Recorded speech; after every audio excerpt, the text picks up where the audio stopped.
Next, I'm just going to briefly look at where some instruments lie on this frequency spectrum. I'm just going to consider where they fall, what they sound like. To give you a rough guesstimate, a thumb suck, to give you an idea, roughly between something like 30 hertz to about 200 hertz, you would find instruments such as a kick drum.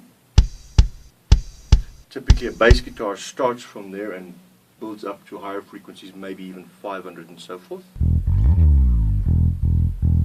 Some of your other instruments fall in a higher plane, reaching your 440s, 880s, 1 kilohertz and higher, even much higher. Vocals fall in that range as well. They start here in the area of about 200, 300, depending if it's a male or female vocal, and they go up quite high as well. And then thin sounds like cymbals, crash cymbals, and hi-hats, and even the top end of strings fall in your high frequencies, your high ranges. In the human voice, S's fall there, T's fall there. When I say S or T, a lot of the energy of my sound is from your high end, from about, let's say 4,000 to about, well, let's rather do this 4K, to about 10 or 12K.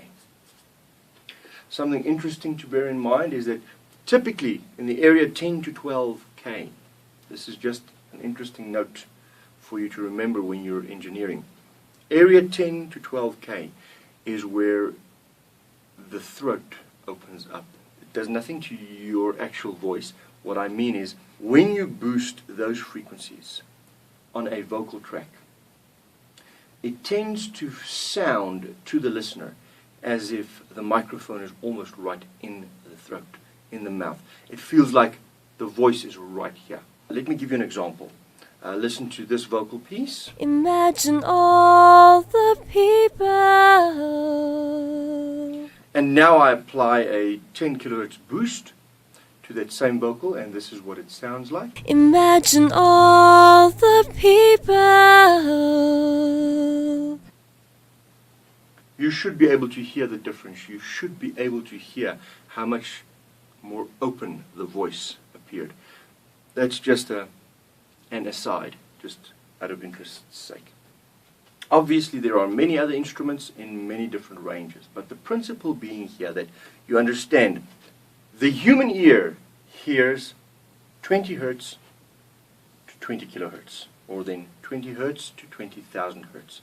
You may have been wondering the whole time, why did I pick 20 and 20,000 when I drew this scale? And the reason is precisely that. The human ear hears from 20 to 20,000. That's what we can perceive. A lot of what happens down here at the, not 200, sorry, my scale is just a bit stretched, but down here at, let's say, 60 and 40 and down to 20. A lot of what happens down there we hear, but the lower it goes, the more it becomes a feel more than a hear. For instance, kick drum, just out of interest's sake, that is what you typically feel. 60 is what you feel when you're in a rock concert or a jazz concert or any performance, and the kick drum is mic'd, and the drummer plays the kick drum, and you feel it moving the clothes on your body because of the intensity of the waves that are being moved and produced out of the subwoofers. That is typically in the area of 60, 40 and 30 hertz that you are hearing and or feeling. But not to drift away too far from the original point, 20 to 20,000 is where the human ear hears. That is where we can hear music. I'm not going to elaborate too much on that any further, just that you're aware of that, and that is why we use the scale 20 to 20,000. A last comment about the human ear. From the ages of about 18 and higher, 20 hertz dies and it drops. And in fact, the average 25-year-old to 45-year-old probably hears up to about 18 kilohertz. Yeah. The average 45-year-old to 65-year-old and older probably hears up to about 15 kilohertz and maybe even lower. That is why you will often find that older people may complain more easily about sound being loud.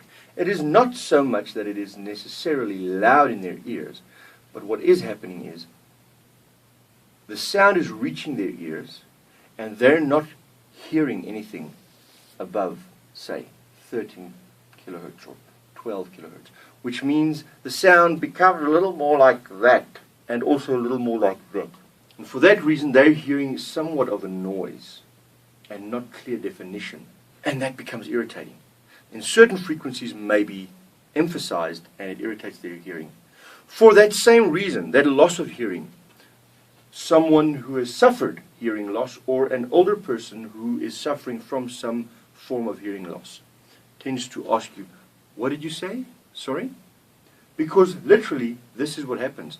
You recall from the previous session where we spoke about high frequencies dying out quickly and not passing through objects, where low frequencies pass through. I used this example, where my hand literally stops the high frequencies reaching the camera microphone, and it sounds muffled.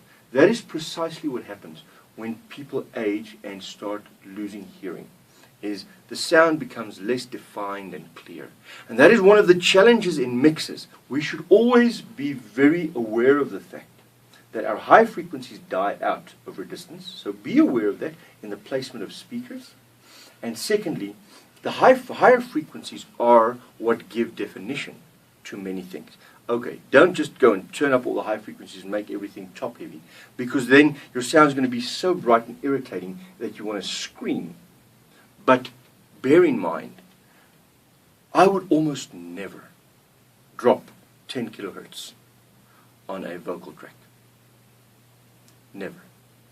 Because what I'm doing is that if a vocal track is too bright, I would try and find the specific frequency. And often it's around 2 to 6 kilohertz rather than 10 to 12. Yes, those are high frequencies, but they're not as high as we often think. I would be very wary of closing the high ends on a vocal track, for example, because that muffles it quite a lot.